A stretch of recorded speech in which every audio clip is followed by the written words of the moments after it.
Какво се случи с нашия аквариум? Ето и втора част. Това си избрахме 4 гупички. Имайки в предвид, че нашият аквариум е мъничък, нямахме много голям избор от това какви рибки да изберем. Затова се спряхме на гупи.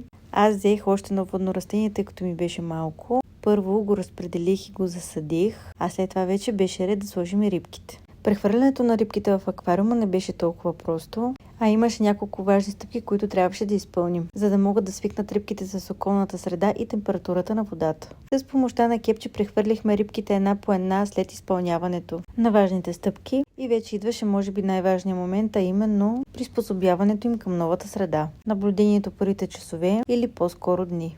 На сутринта, за съжаление, забелязах, че една от рибките просто явно ни се отразила средата и беше умряла. Може ние нещо да сме объркали, може водата да ни е понесла или може да е била болна, не знаем. Решихме да изчакаме още малко, за да видим другите рибки как ще бъдат. След още един ден, още една от рибките се предаде. Затова взехме пробичка и установиха, че всъщност водата не е благоприятна за този вид риби. Решихме вместо химия да сменим вида рибки, затова взехме неумки. Мина седмица и за момента ни се струва, че обстановката е благоприятна за тях. И това беше за сега.